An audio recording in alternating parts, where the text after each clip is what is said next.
Good evening, virtual audience. Welcome. Thank you for joining us tonight. My name is Marisa LaFleur, and on behalf of Harvard Bookstore, I'm very pleased to introduce this event with Jonathan Cohn presenting his book, The 10-Year War, Obamacare and the Unfinished Crusade for Universal Coverage, joined in conversation by Dionne Jr. I hope you are all safe and hanging in there. Again, thank you for joining us virtually. Through virtual events like this one, Harvard Bookstore continues to bring authors and their work to our community, as well as our new digital community during these challenging times.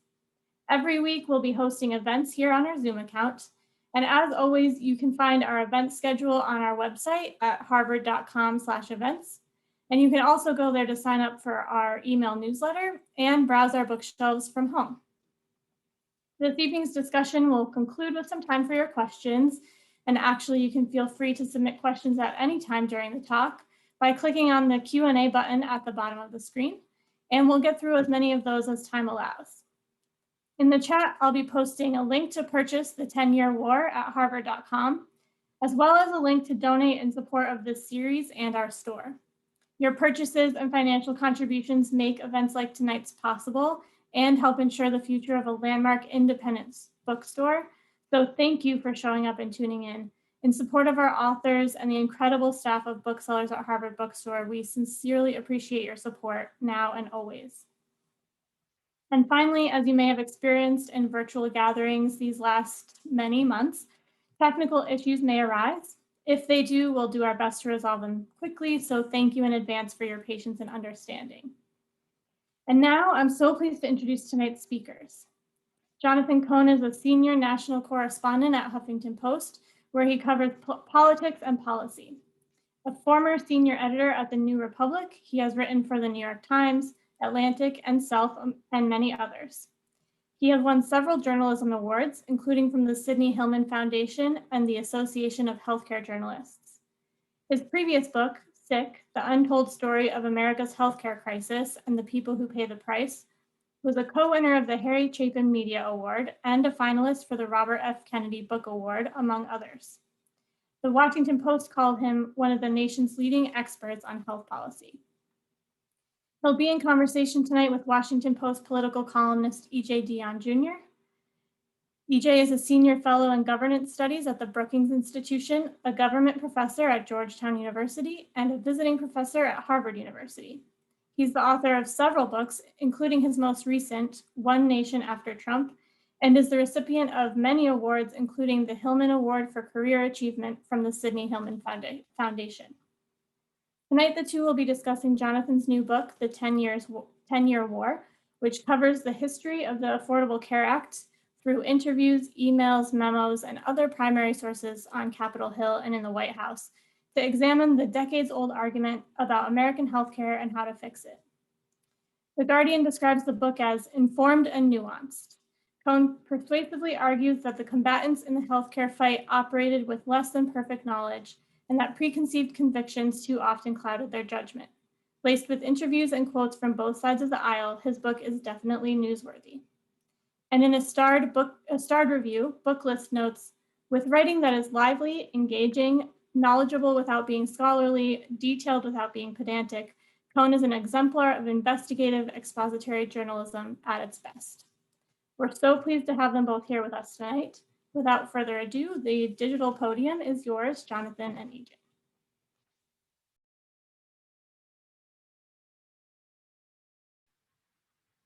Well, EJ can.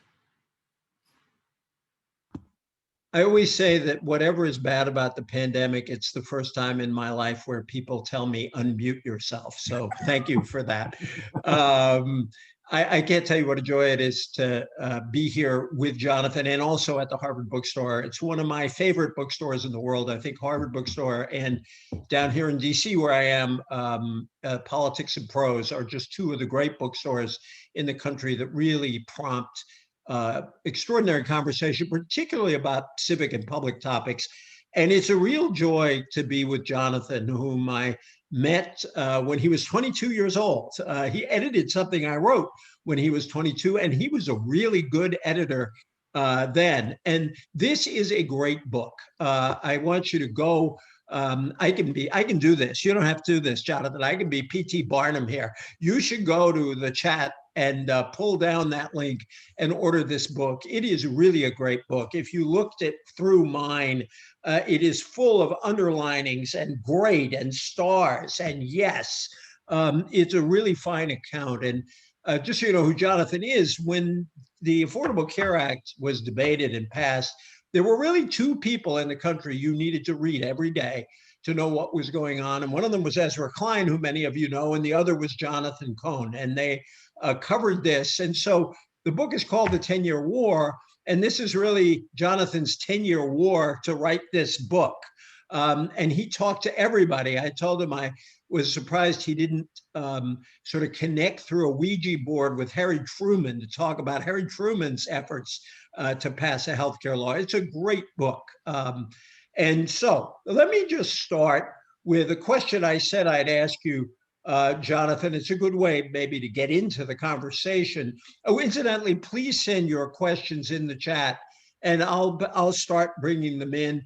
And let's also just shout out in this audience, there are real stars of healthcare because everybody wants to know what Jonathan's thinking. And one of them is Jonathan Gruber, who's the star of the book. I'm an old Pats fan, so I will say he's the Rob Gronkowski of healthcare.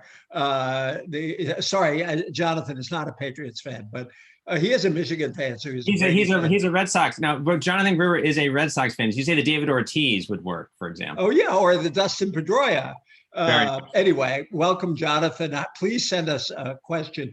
So let me ask the first question, Jonathan, which is, what did you change your mind on as you did all this research and wrote this book? Oh, that's a great question. I'm blushing from the introduction.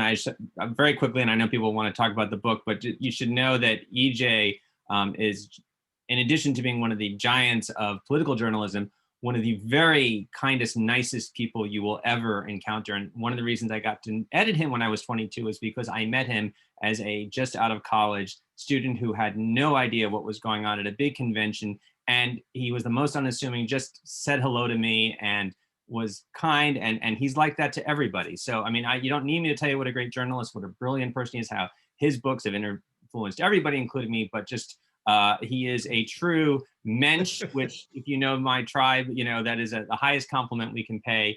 And thank you. Bless you. Thank you, Jonathan. The thing that I sort of changed my mind about, the biggest thing is, you know, I'm somebody who writes about policy. And so I tend always, I come at questions of what we're debating in politics about these big ideas, you know, what should a healthcare system look like and how do you design it? And in politics, I think a lot about the sort of big forces. You know, we're in the middle of this 30-year shift and the population is shifting this way, the economy is, and we see these changes in public opinion. And that's very much in line with the way I think the kind of trend in political coverage today in a lot of ways. You know, I'll read people like Nate Silver, who reduces everything to numbers and predictions, and it's all very abstract, has very little to do with individual people. Now, I think that's mostly a good thing. I think, you know, thinking about systems, I'm a big fan of Nate Silver's, don't get me wrong. I think that's a really important way to analyze politics. As I was working in the book and talking to people, I kept getting confronting the fact that as much as the sort of story of the Affordable Care Act and of Obamacare was about these big forces and how the healthcare system was changing and how Congress, so much of it actually came down to like individual people. And how important that was to the outcome of this story. You know, I would think of people, a person I often talk about is someone who's in New England now and 2 states over, who is Jean Lambrou, who was a intellectual who first started working on healthcare in the Clinton administration, then stayed for the Clinton White House, was outside, you know, worked in the sort of think tank world, developing ideas, joined the Obama administration. And she's one of these people, if you don't pay attention to policy, you've never heard of her, but she was in the middle of everything. She had this sort of encyclopedic knowledge of every nook and cranny of the legislation. And having people like that who knew so much, who were so experienced and also cared so much, were so dedicated to it, I think that's a really big part of the story. And if you want to know why the Affordable Care Act became law, it's because of people like that who were so dedicated, so careful, and frankly, not to get too far ahead in our story, but why weren't Republicans able to get across the line and sort of repeal the law? I think they didn't have enough people like that. So that's a part of my story, is the role of individuals at the staff level, and of course at the level of elected officials, which is a whole other thing, Obama, Trump, people like that. That's great. And yeah, one of the things that's great about the book is you meet a lot of these people, and not simply Obama and Clinton and the like, but all the way through the people working in the trenches, and they come alive in the book. One of the things I liked about the book is the way in which you told the story sequentially. Briefly, you went back to FDR and Truman and the passage of Medicare, but I'll just take it. We'll stick with your people theme for a moment. And I wrote down four names, and really I'll write down a fifth name, which is Clinton, Romney, Obama, Pelosi, Trump. And one of the things that's striking in your account is how much the failure of Clinton's efforts to get across the line caused a real rethink on the part of advocates of universal coverage about how they should go about it. So perhaps you can take us Clinton, Romney, Obama, and just tell a bit of that narrative, because it's really well told in the book, and you can actually feel how we moved as a country and how the policy world moved in that period. Yeah, I mean, one thing that came up over and over again, and EJ, you were covering politics this whole time, so you know this. The Clinton healthcare fight in 1993-94, there was a moment when Clinton's election was so exciting because there'd been Republicans had this lock on the presidency. Here comes this, and Clinton was super young. He'd had literally touched Kennedy and had that sort of spirit of the new spirit coming in. He was going to do healthcare. He gave this incredible speech before Congress.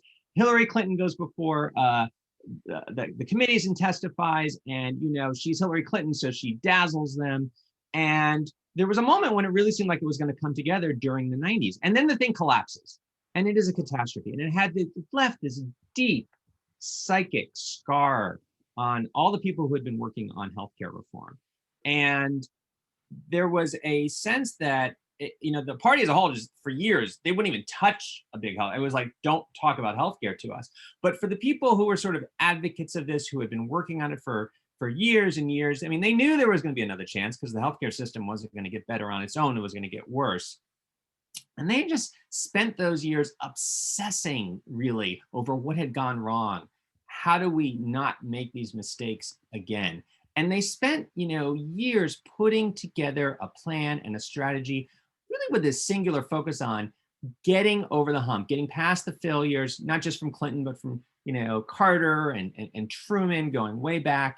And they kind of coalesced around a sort of set of principles, right? And some of the key principles were, okay, don't mess with people's insurance if they have it, especially people with employer coverage. Like, don't do that. It's going to spook people. They're going to run away. That hurt us in the Clinton plan. Let's work on, plugging the holes.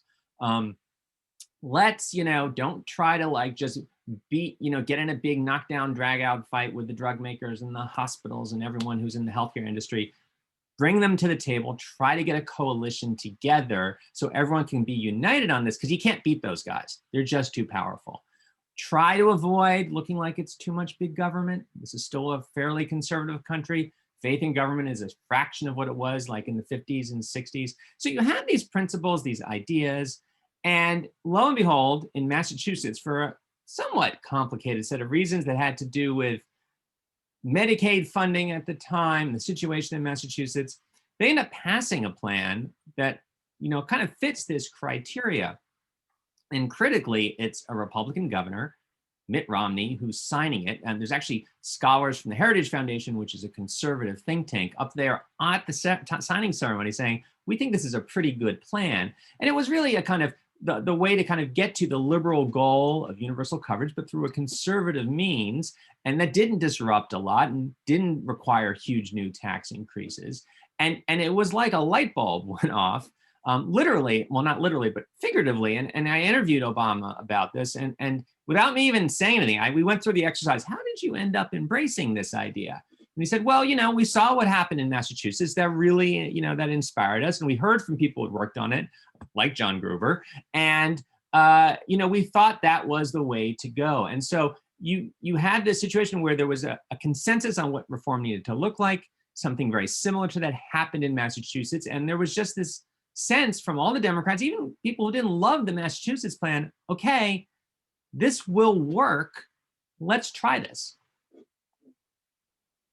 And let's talk for a second. By the way, Jonathan asked a good question. I saw it, Jonathan. I'm going to pull that question in a moment.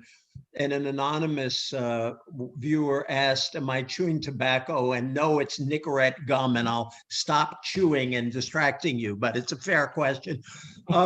Romney, there's a weird kind of almost tragedy to Romney and this issue when he actually ran for president. It was so striking that the guy could not talk about his major achievement. It was almost like, what plan in Massachusetts? He just had to run away from it in 2012. Talk a bit about that. And I guess this will go to the other thing we were talking about before everybody joined us, that Republicans just don't do healthcare. And it caused them problems when they tried to repeal it. Romney was sort of the outlier in really trying to do healthcare, and a few good folks at the Heritage Foundation, many of the most prominent of whom left and went to Brookings. Yeah.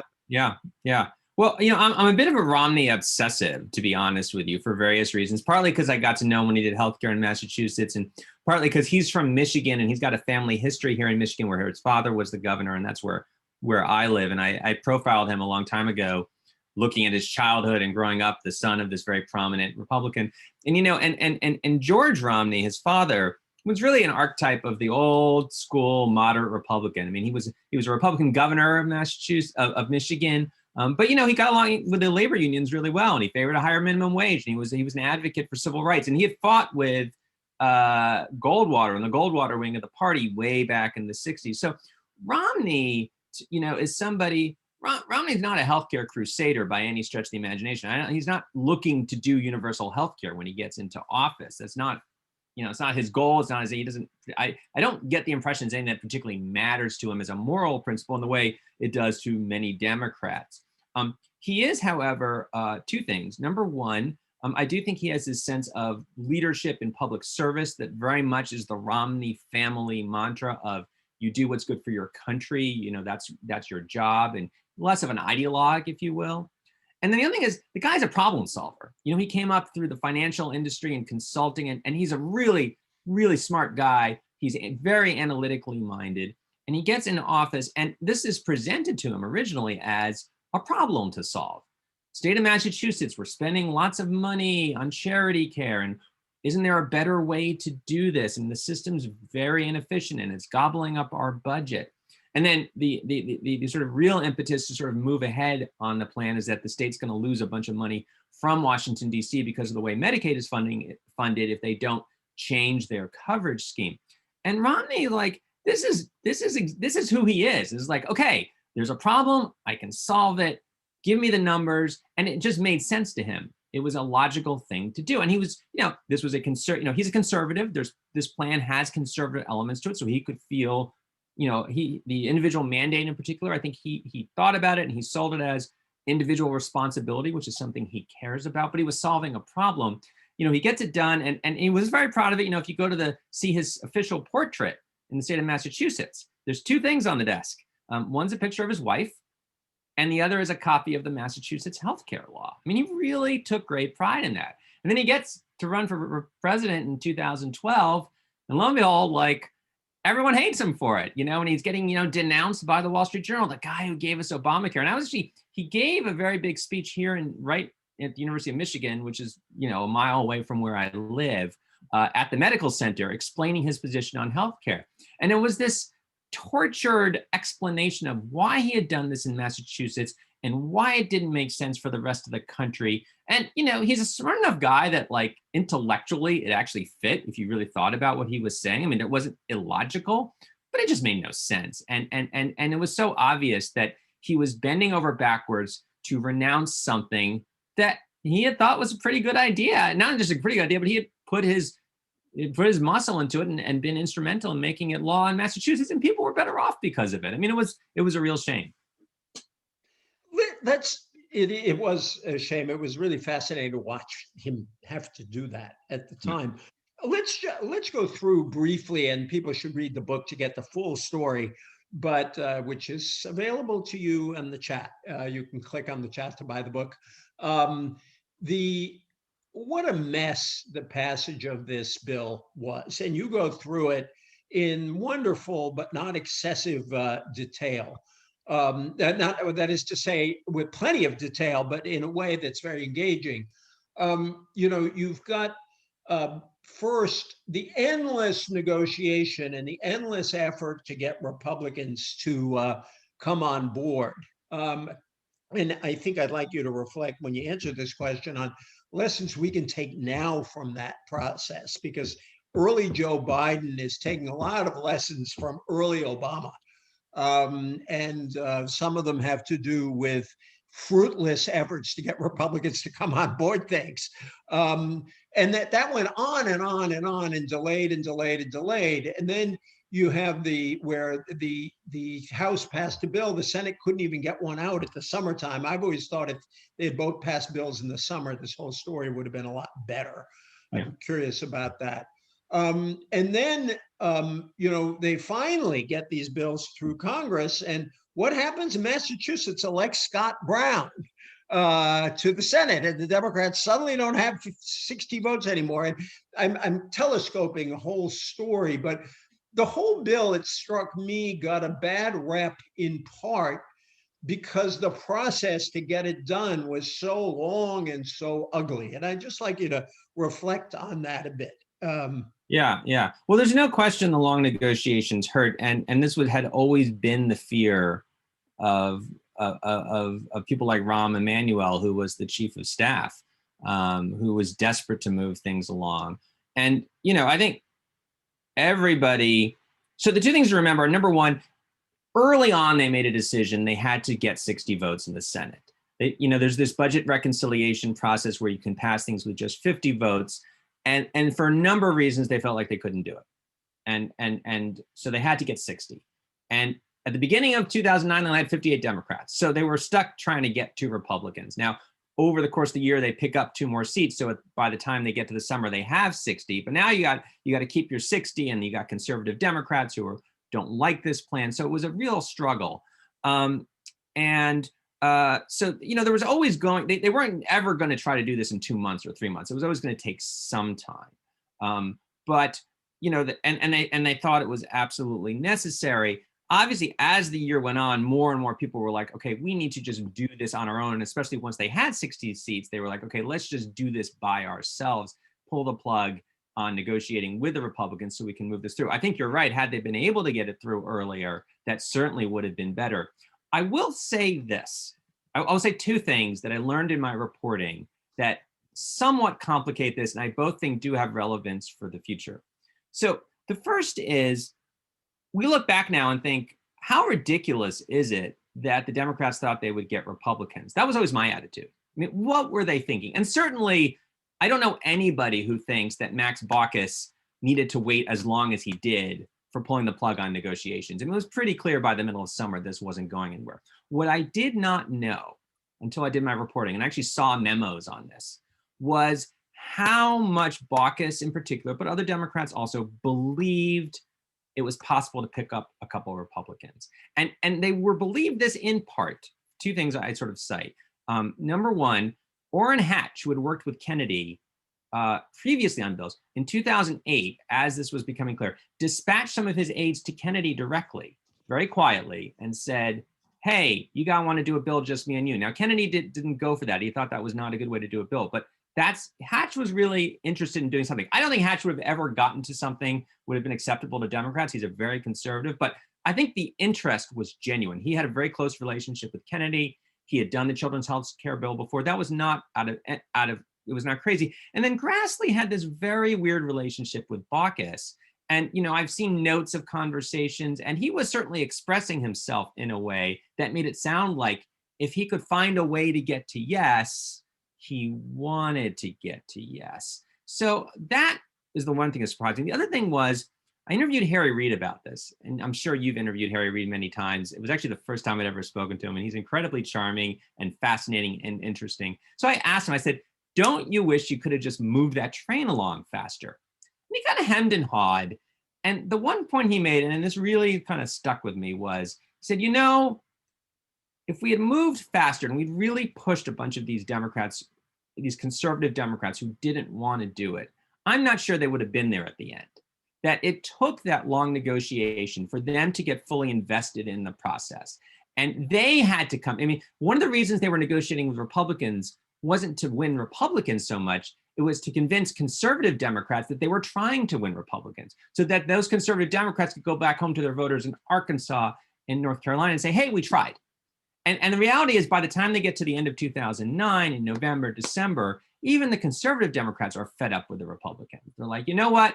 You're clearly not negotiating in good faith. And so when the time came to vote, Reid is able to say, look, I tried my best. You saw what we did. We gave them every opportunity. They wouldn't come along. I need you now. And it was easier to do that. Now, I happen to think that the mental calculation of those conservative Republicans was wrong in a way that has more relevance today, which is that if I'm a Republican in Arkansas, am I better off appearing to be bipartisan with a bill that isn't as good? Or am I better off with a partisan bill that's better, gives you a better program you can defend? You mean a conservative Democrat? Yes, I'm sorry. Yes, Yeah. yes, conservative Democrat. And that I think is relevant today if we're thinking about, the debate over the COVID relief bill.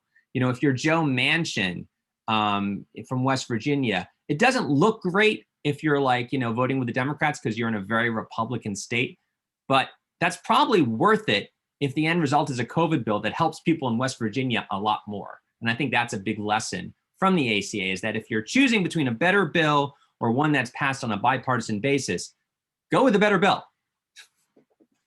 And this goes to Jonathan Gruber's point. Thank you for this question.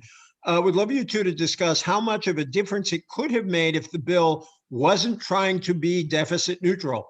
Could 100 billion more have made a real difference? 200 billion more?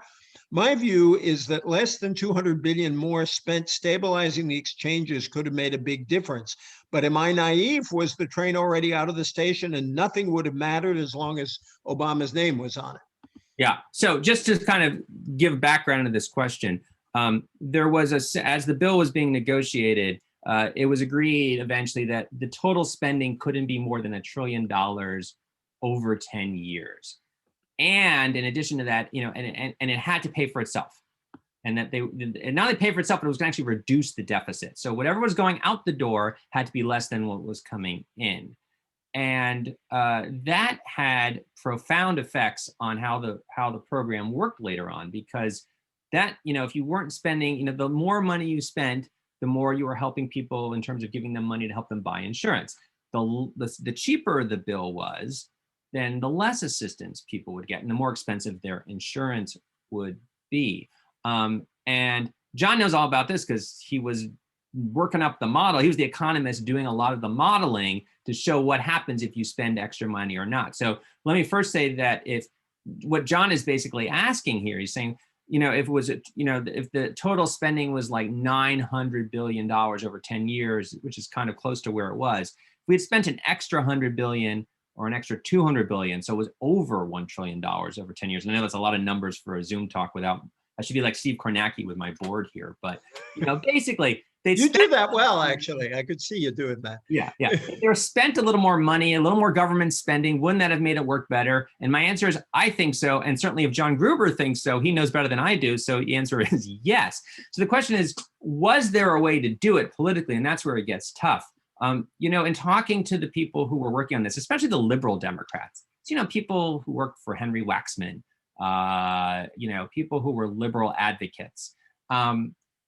I would ask this all the time, because I had said, to me, if you could change one thing about the Affordable Care Act, I'd give it more money.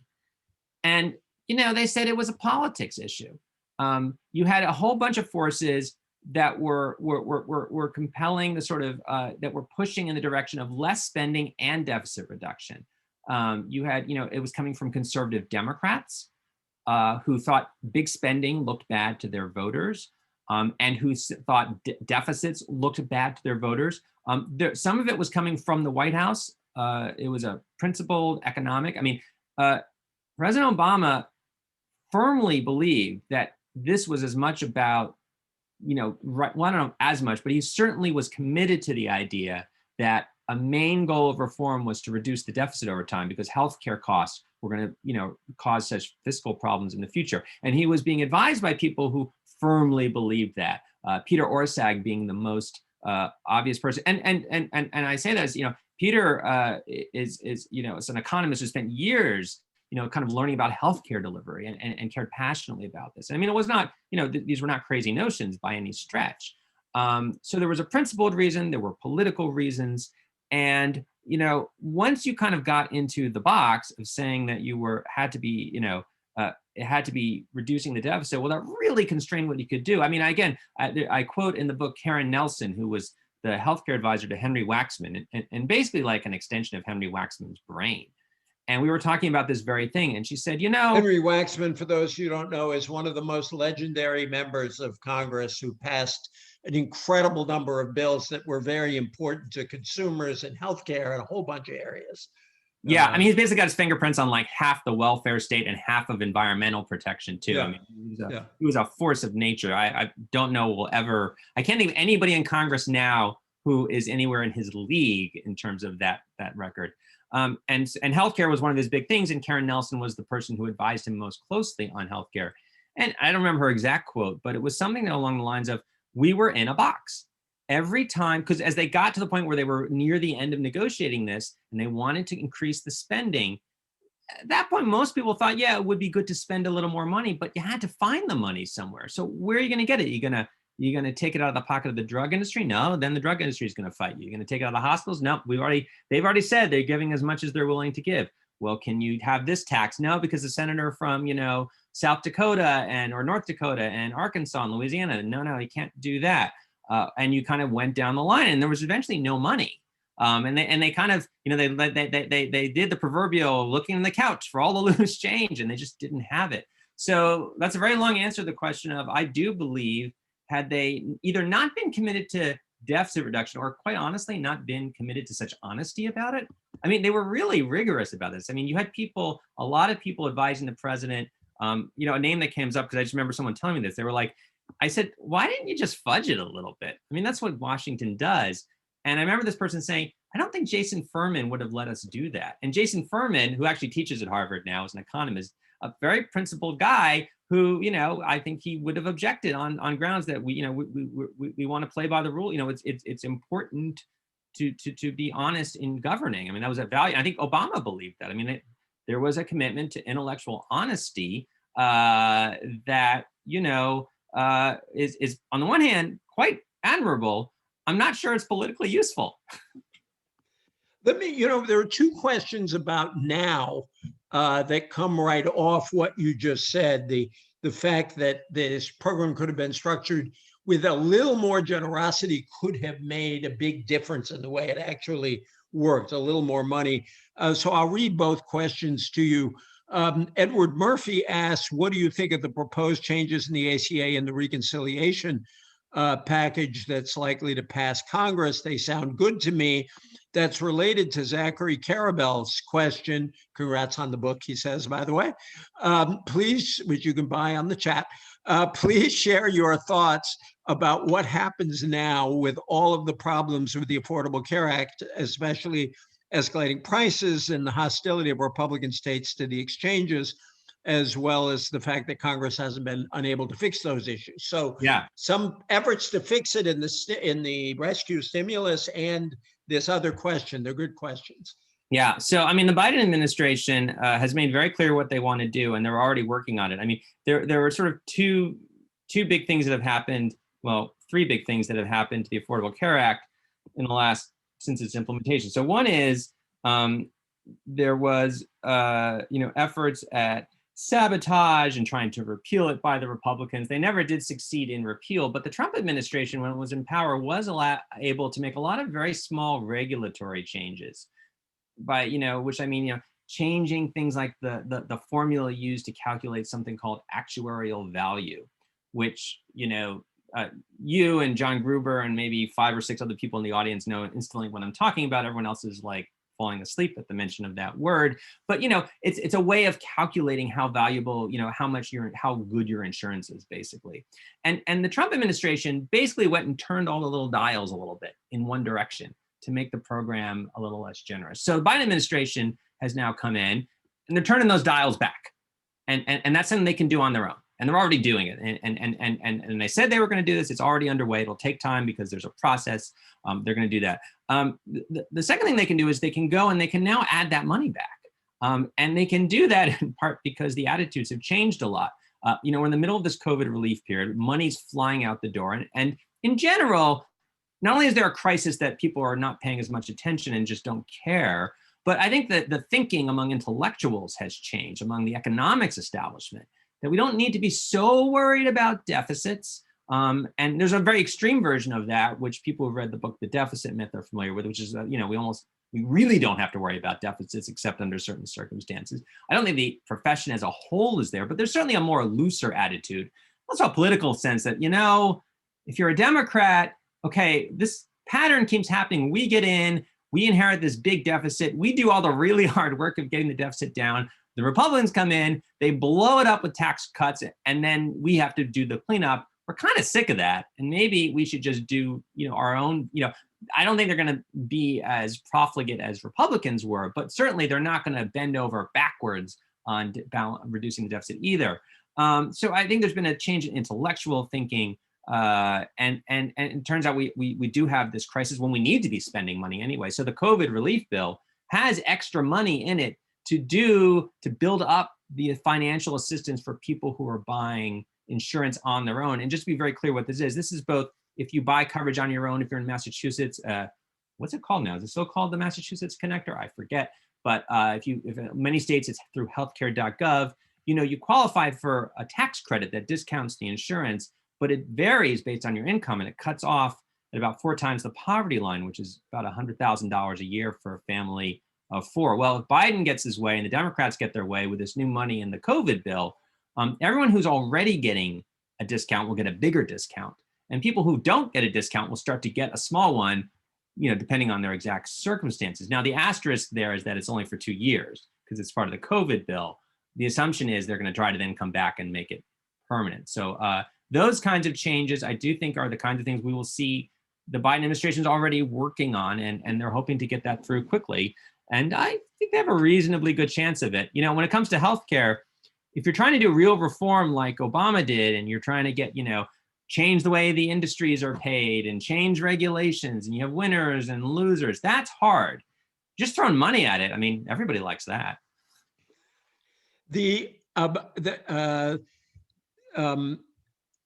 Let's see. Oh, there are 2 questions here. Jonathan came back. Could Obama have done a better job of selling it? I hear lots of criticisms. And indeed, I always had the view at the time that there was a vicious circle where pollsters said to Democrats, Obamacare polls badly, don't talk about it. So they didn't talk about it. So they didn't defend it. So the numbers kept going down. And it wasn't until repeal, the great political philosopher Joni Mitchell taught us, you don't know what you got till it's gone. And it wasn't until repeal, really, that there was a full-blown argument made, and people believed it because it existed. Why don't we talk about that and why the Republican repeal effort failed? There is a question about single payer here that I will, Mr. Kramer, I promised to ask your question. But yeah, go through all of that.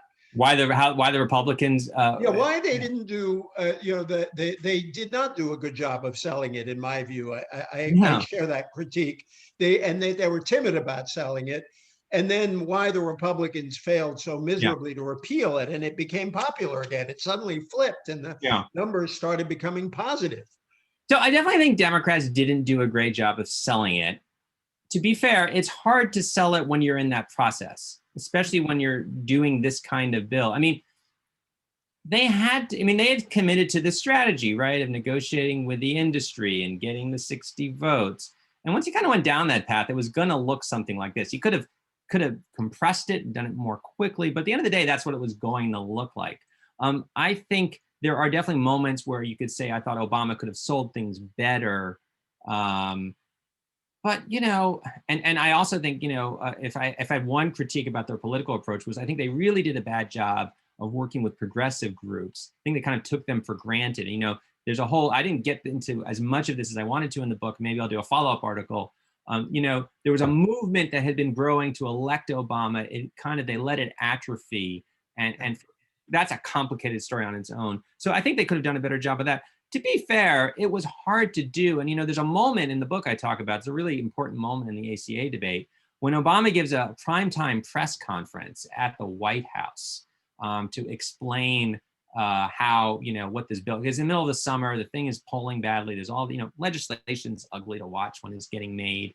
And I was actually, that was the only time in my life I've ever been at a primetime White House press conference. I was very excited, but I do remember it. I wasn't that overwhelmed.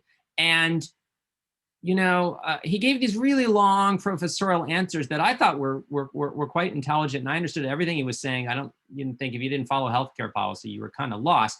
But it didn't matter because the last question of the night was about, this was the time Henry Louis Gates got arrested in Cambridge, and it took a question on that, which, you know, he clearly had feelings on for very good reasons.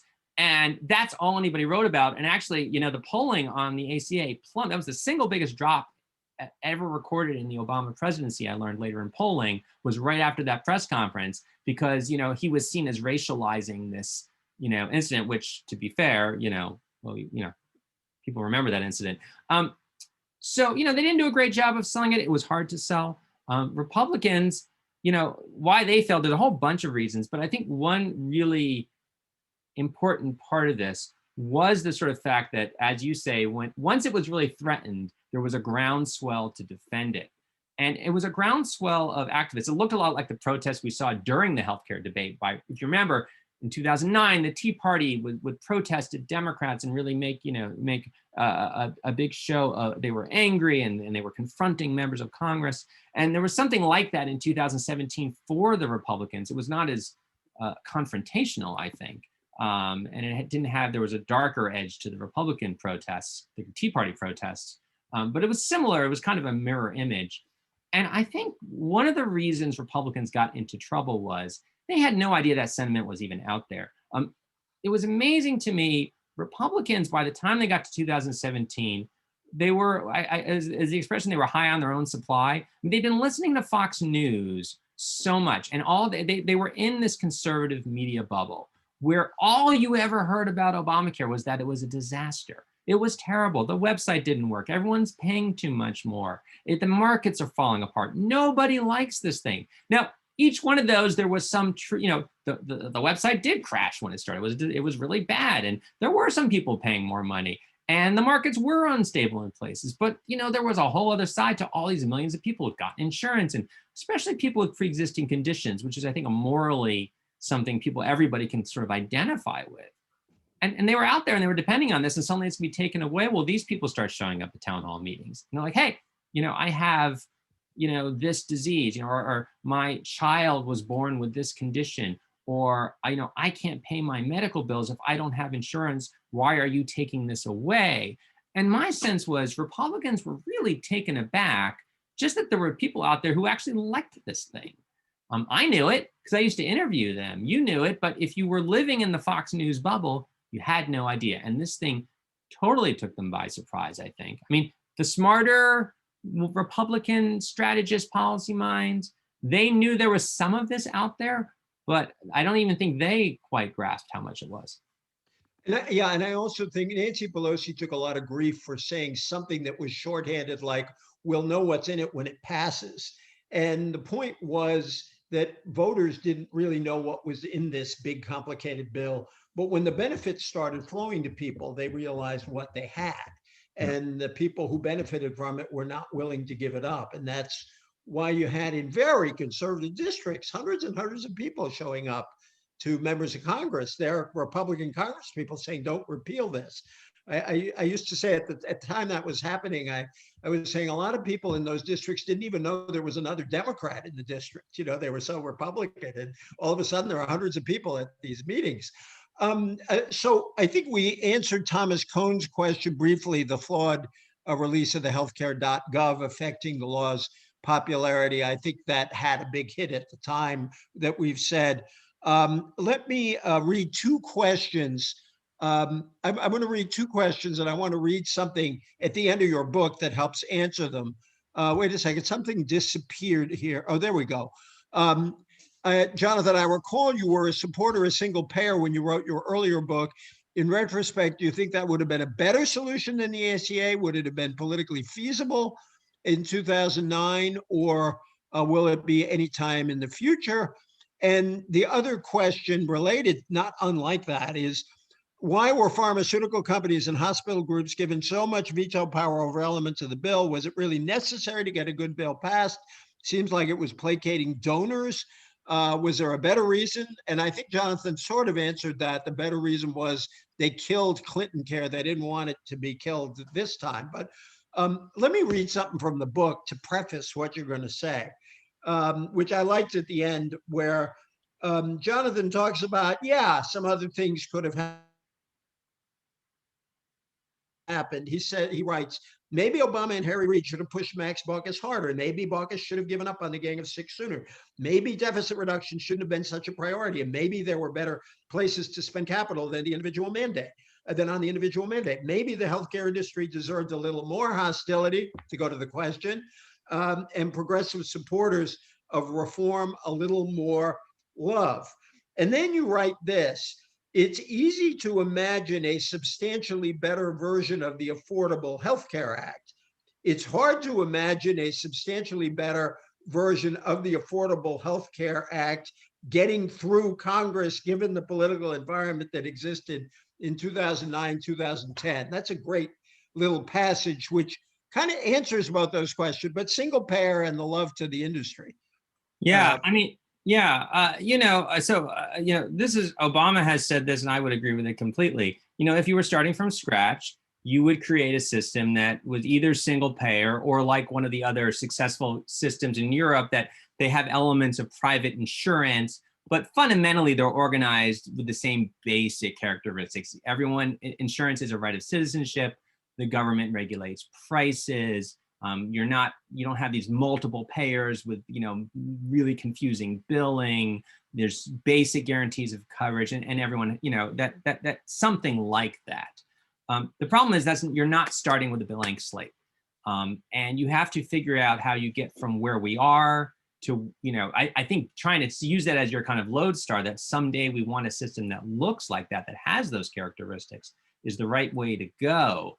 But it's politically, practically, it's just very hard to see how you get from there to here to there in one jump. Whatever. I mean, I've been wrong as much as I've been right in predictions, so I hesitate to say it's impossible. It would be very difficult, though, and I think that I feel confident saying that.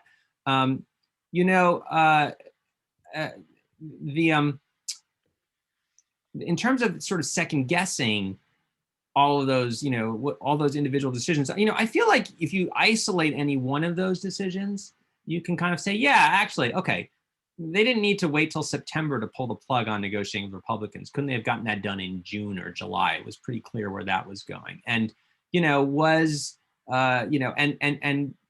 didn't need, they spent a lot of political capital on things like the mandate, the requirement they get insurance or have a penalty.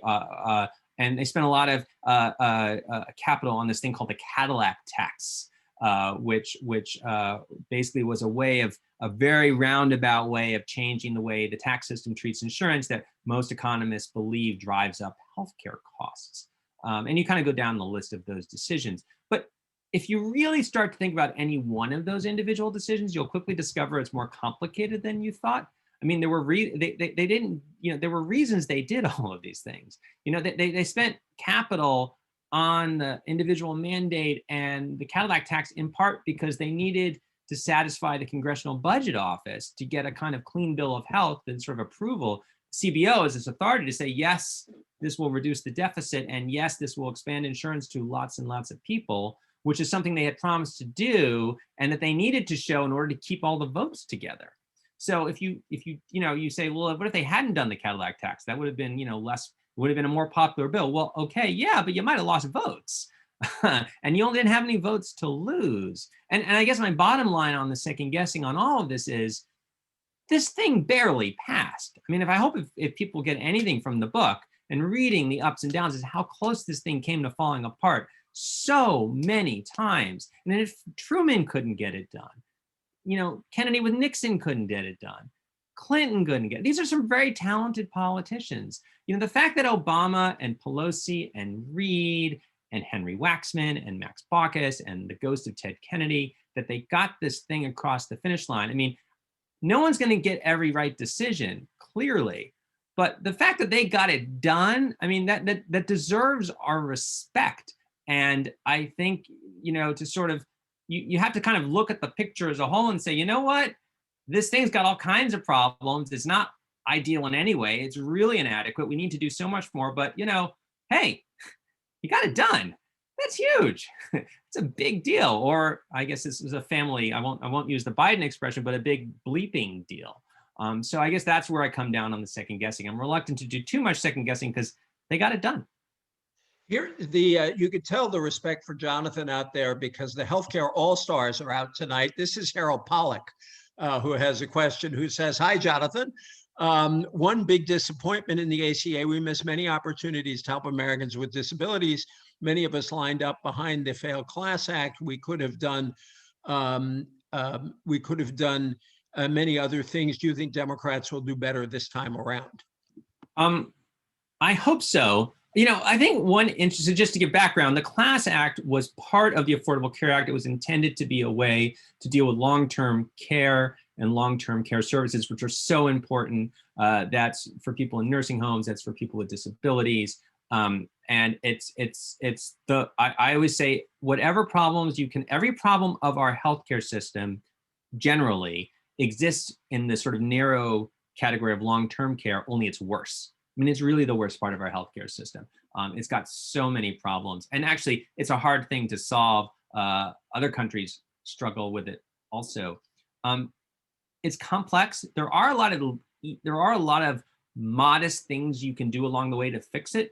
And I actually wonder sometimes, I don't expect the Biden administration to make healthcare a big top priority outside of the COVID for a while. I think they're going to, the political capital they have, I imagine if they're going to really go after the big ideas, you'll see more on infrastructure, on climate change, before you see another run at healthcare.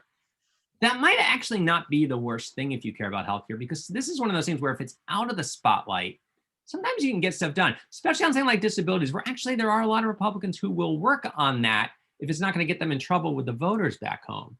And, you'll find in weird places, very conservative members of Congress. I mean, it's not, I don't know if this is a Romney issue per se, but you could imagine a Mitt Romney or some other very conservative members, random reasons. I think back, and I know we're coming up on 8 o'clock, but I remember a story about Ted Kennedy, who was the master at this, right? I mean, that's what he was so good at, was sort of building alliances. Even though he was this, icon of American liberalism, he could be a partner with anybody.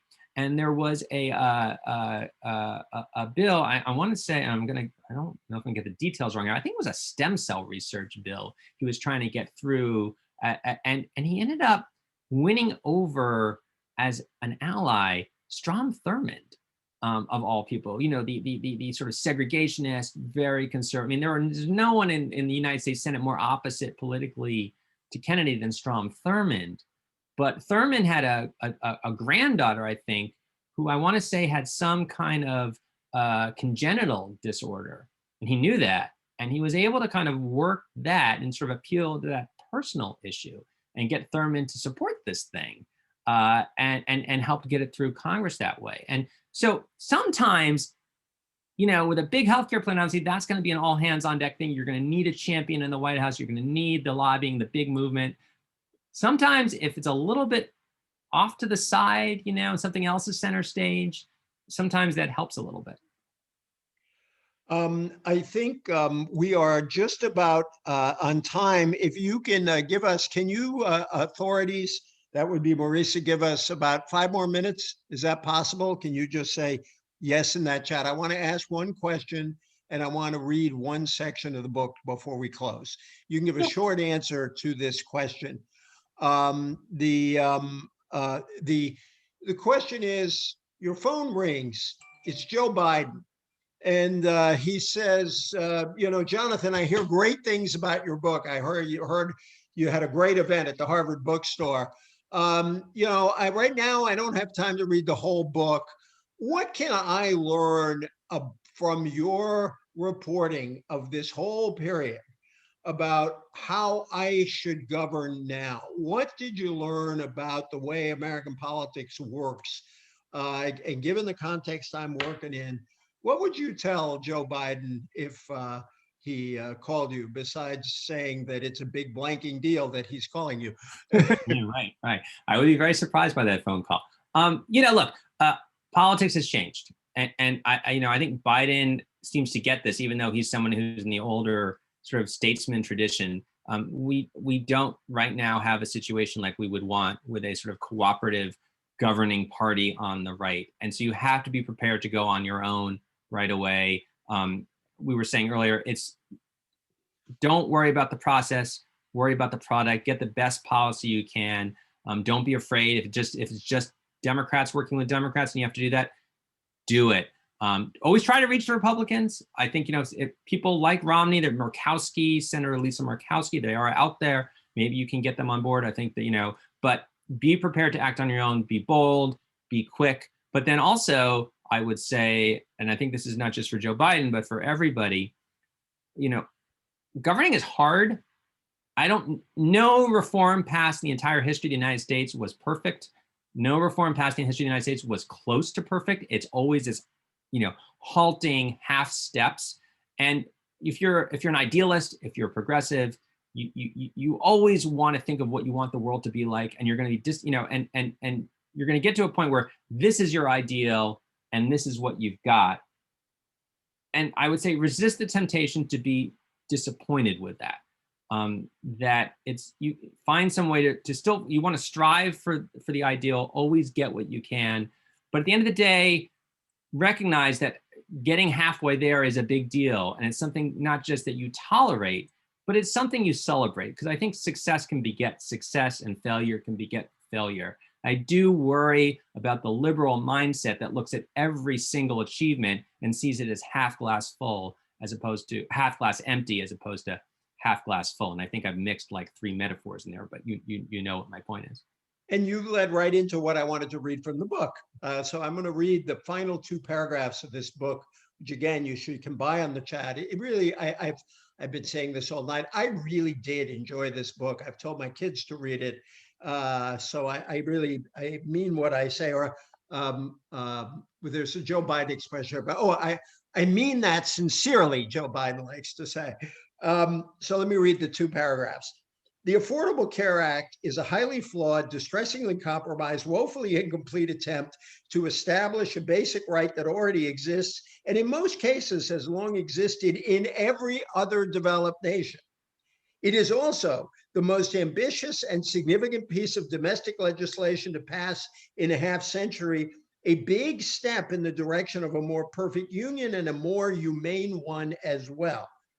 It is not nearly good enough, and yet so much better than what came before it. In America, that is what change looks like. Jonathan, what a joy to be with you. Thank you all out there for joining us tonight, and thank you for writing this book. Thank you for thanks for all the kind words, and thank you for being here. And I had this was such a fun conversation. Thank you so much. Thank you.